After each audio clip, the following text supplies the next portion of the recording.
Hi friends, welcome to Mahika truths. కలియుగంలో భగవంతుడు ఎవరికి కనిపిస్తాడో తెలుసా? ఈ చిన్న కథ ద్వారా తెలుసుకుందాం. పూర్వం ఒక ఊరిలో ఒక అమాయకుడైన యువకుడు ఉండేవాడు. అతను ఏ పని చేసేవాడు కాదు. రోజు మొత్తం తినడం, పడుకోవడం ఈ రెండు పనులు మాత్రమే చేసేవాడు. అతని ప్రవర్తన చూసి తన ఇంట్లో వాళ్ళు ఇంట్లో నుంచి గెంటేశారు. పాపం అమాయకుడు. ఏం చేయాలో, ఎలా బ్రతకాలో తెలియదు. పైగా అతనికి ఆకలి కూడా ఎక్కువగానే ఉంటుంది. అతను అలా బాధపడుతూ నడుస్తూ నడుస్తూ దూరంగా ఉన్న ఒక ఆశ్రమానికి చేరుకున్నాడు. ఆశ్రమంలో కొంతమంది గురువులు, శిష్యులు ఉన్నారు. ఆ శిష్యులు ఏ పని చేయడం లేదు. కేవలం కూర్చొని పూజ మాత్రమే చేస్తున్నారు. ఇదంతా గమనించిన ఆ వ్యక్తి, ఇదేదో చాలా బాగుంది. ఇక్కడ ఉంటే ఏ పని చేయనక్కర్లేదు. కేవలం కూర్చొని పూజ మాత్రమే చేస్తే చాలు అని అనుకొని వెంటనే గురువుగారి దగ్గరికి వచ్చి ఇలా అంటున్నాడు. గురుదేవా, నేను ఇక్కడ ఉండవచ్చా అని అడుగుతాడు. అప్పుడు ఆ గురువు సరే అని అంటాడు. అప్పుడు ఆ వ్యక్తి, గురుదేవా, నేను ఏ పని చేయను. కేవలం పూజ మాత్రమే చేస్తాను. నువ్వు ఇక్కడ ఉంటే ఏ పని చేయనవసరం లేదు. కేవలం పూజ మాత్రమే చేస్తే చాలు అని అంటాడు. అప్పుడు ఆ వ్యక్తి, గురుదేవా, నేను పూజని చాలా చక్కగా చేస్తాను అని అంటాడు. ఇక అప్పటినుండి ఆ వ్యక్తి ఆ గురువు గారికి శిష్యుడిగా అదే ఆశ్రమంలో ఉండిపోతాడు. అతను ఏ పని చేసేవాడు కాదు. కేవలం కొద్దిసేపు పూజ చేసి ఇక తినడం, ప్రశాంతంగా పడుకోవడం చేసేవాడు. తనకు అదే పని. ఇలా నెల రోజులు గడిచిపోయాయి. ఏకాదశి వచ్చింది. ఇక అమాయకపు శిష్యుడు ఆకలితో వంటశాలలోకి వెళ్ళి చూడగా అక్కడ ఏమీ వండలేదు. అతను వెంటనే గురువు దగ్గరకు వచ్చి, గురుదేవా, ఈరోజు వంట చేయలేదా? నాకు బాగా ఆకలిగా ఉంది అని అడుగుతాడు. అప్పుడు ఆ గురువు, నాయనా, ఈరోజు వంట చెయ్యరు. ఈరోజు ఏకాదశి. అందరూ ఉపవాసమే ఉంటారు. నువ్వు కూడా ఉపవాసమే ఉండాలి అని అంటాడు. అప్పుడు శిష్యుడు, గురుదేవా, నేను ఈరోజు ఉపవాసం ఉంటే ఉదయం సూర్యుడిని చూడలేను. నేను ఆకలికి అస్సలు తట్టుకోలేను. ఉపవాసం ఉండాలి అనే మాట నాతో ఎందుకు చెప్పలేదు అని అమాయకంగా అడుగుతాడు. అప్పుడు ఆ గురువు, నాయనా, నువ్వు ఉపవాసం ఉండవలసిన అవసరం లేదు. కానీ ఈరోజు మాత్రం వంట నువ్వే చేసుకోవాలి అని అంటాడు.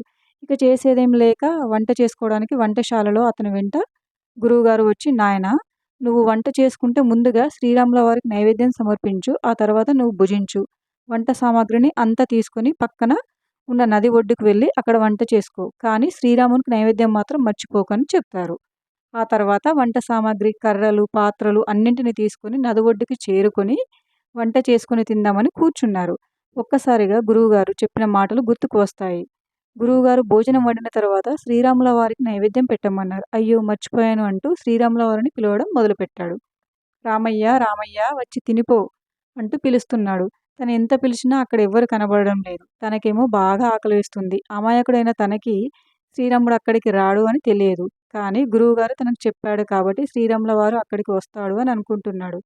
ప్రభు, నువ్వు ఎందుకు రావడం లేదో నాకు తెలిసిపోయింది. నేను ఇక్కడ మాడిపోయిన రొట్టెలు, ఏమాత్రం రుచిగా లేని వంటలు చేశాను కాబట్టి నువ్వు నా దగ్గరికి రావడం లేదు కదా. చూడు, రుచికరమైన వంటల కోసం ఆశ్రమానికి వెళ్తావేమో. అక్కడ ఈరోజు ఏకాదశి ఉపవాసం. అక్కడ ఎవరు ఏమీ వండలేదు. నేనన్నా ఇక్కడ మాడిపోయిన రొట్టెలు అయినా చేశాను. అందుకనే ఎక్కడికి వచ్చి ఈ రొట్టెలు తినేసి వెళ్ళిపో అంటూ అమాయకంగా పిలుస్తున్నాడు. ఆ అమాయకుడి మాటలు విని సాక్షాత్తు శ్రీరాముల వారు ప్రసన్నుడై సీతతో సహా ఆ శిష్యునికి దర్శనమిచ్చారు. అయ్యో, శ్రీరాముల వారు ఒక్కడే వస్తాడు అని గురువుగారు చెప్పాడే, కానీ సీతాదేవి కూడా వచ్చేసింది. నేను మాత్రం ఇద్దరికి వంట చేశాను. ఇప్పుడు ఏం చేయాలి అంటూ ఆలోచిస్తున్నాడు. అప్పుడు ఆ శిష్యుడు వండిన మొత్తం భోజనాన్ని ఆ ఇద్దరికి వడ్డించాడు. దేవా, నేను ఈరోజు ఉపవాసమే ఉండవలసి వచ్చింది. కానీ ఈరోజు నాకు చాలా ఆనందంగా ఉంది మీ ఇద్దరిని చూసినందుకు. దేవా, ఈరోజు ఇలా గడిచిపోయింది. కానీ వచ్చే ఏకాదశి మాత్రం మీరు ఇలా చేయకండి. మీరు ఎంతమంది వస్తారో ముందే నాకు చెప్పండి. అలా చెప్తే నేను అంతమందికి సరిపోయేలా వంట చేస్తాను అని అంటాడు. శ్రీరాముల వారు అతని ప్రేమకు పొంగిపోయారు. ఎంతో ఆనందంగా ఇద్దరు భోజనం చేసి అక్కడి నుండి వెళ్ళిపోతారు. ఆ తర్వాత అతని ఆశ్రమానికి వెళ్ళాడు. కానీ ఎవరికి ఏం చెప్పలేదు. ఎందుకంటే శ్రీరాముడు ఎప్పుడు ఇలాగే వస్తాడేమో అని అనుకున్నాడు.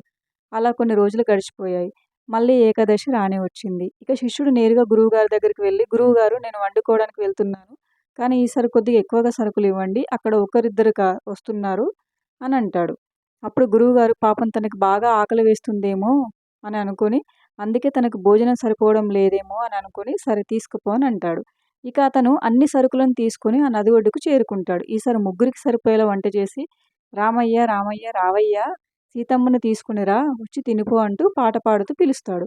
ఈసారి శ్రీరాముడు సీతమ్మతో సహా లక్ష్మణుడు, భరతుడుని కూడా వెంట పెట్టుకొని వస్తాడు.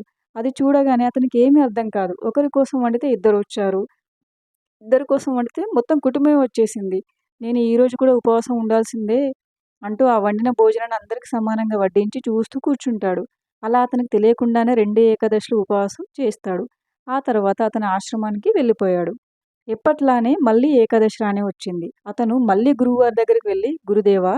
శ్రీరాముల వారు ఒంటరిగా ఎందుకు రారు? ఎప్పుడు వెంట చాలామందిని తీసుకువస్తారు. ఈసారి ఎంతమందిని తీసుకొస్తాడో ఏమో! అందుకే ఈసారి మాత్రం చాలా సరుకులు కావాలని అడుగుతాడు. అప్పుడు ఆ గురువుగారికి అతనిపై అనుమానం వస్తుంది. శ్రీరాముడు రావడం ఏంటి? ఇతను సరుకులన్నిటిని అమ్మేసుకుంటున్నాడేమో ఏమో అనుకుని, ఈసారి నేను కూడా ఇతని వెంట వెళ్లి సరుకులన్నీ ఏం చేస్తున్నాడో తెలుసుకుంటాను అని అనుకుని, అతనికి కావాల్సిన సరుకులు తీసుకొని వెళ్ళు అని అంటాడు. అలా సరుకులు తీసుకొని ఆ నది ఒడ్డుకు చేరుకుంటాడు. నేను ఈరోజు ముందుగానే వంట చేసి పెట్టాను. వాళ్ళు ఎంతమంది వస్తారో నాకు తెలియదు. వాళ్ళు వచ్చింది చూసి అప్పుడు వంట చేస్తాను అని అనుకోని శ్రీరాముల వారిని పిలుస్తున్నాడు. ఇదంతా గురువుగారు ఒక చెట్టు చాటున నిలబడి చూస్తున్నాడు. అలా కొద్దిసేపటి తర్వాత శ్రీరాముల వారు కుటుంబంతో సహా వచ్చేశారు. ఈసారి హనుమంతుడు కూడా వచ్చాడు. కానీ అక్కడ భోజనం మాత్రం ఇంకా సిద్ధంగా లేదు. అప్పుడు శ్రీరాముల వారు ఏం భోజనం వండలేదా అని అడుగుతారు. అప్పుడు ఆ వ్యక్తి, ప్రభు ఎంత వండినా నాకు లభించడమే లేదు. ఇక ఎందుకు వండాలి? ఇక మీరే వండుకొని తినేయండి. ఆ భోజనంలో నుంచి నాకు కొద్దిగా పెట్టండి అని అంటాడు. ఆ మాటలు వినగానే శ్రీరాముల వారు ఒక నవ్వు నవ్వి, చూడండి ఇది మన భక్తుని కోరిక. మనం నెరవేర్చాలి. అందరూ పనులు మొదలుపెట్టండి అని అంటారు. ఇక లక్ష్మణుడు కట్టెలు తెచ్చిపెట్టాడు. సీతమ్మ తల్లి వంట చేయడం మొదలుపెట్టింది. అది చూసిన ఋషులు, గంధర్వులు ప్రసాదం కోసం అక్కడికి వచ్చి ప్రసాదం స్వీకరించి వెళ్ళిపోతున్నారు. ఆ అమాయక భక్తుడు మాత్రం దూరంగా కూర్చొని అందరూ తిని వెళ్ళిపోతున్నారంటూ వారిని చూస్తూ కూర్చున్నాడు. అప్పుడు ఆ గురువు అతని వద్దకు వచ్చి, "ఏం చేస్తున్నావు? ఇంకా వంట చేయనేలేదు. నువ్వేమో ఊరికే కూర్చొని ఏం చేస్తున్నావు?" అంటూ అడుగుతాడు. అప్పుడు ఆ శిష్యుడు, "గురుదేవా! మీరు వచ్చేసారా? ఎంతమంది వచ్చారో చూడండి. అందరూ వచ్చి తిని వెళ్ళిపోతున్నారు" అని అంటాడు. అప్పుడు ఆ గురువు, "నాకైతే ఇక్కడ ఎవరు కనబడటం లేదు" అని అంటాడు. అప్పుడు ఆ శిష్యుడు, "ఓ దేవా! నేను ఇంత కష్టపడుతూ మీకు భోజనం పెట్టాను. నన్ను ఉపవాసం కూడా ఉంచారు. కానీ కనీసం మా గురువుగారికి మీరు కనిపించడం లేదు.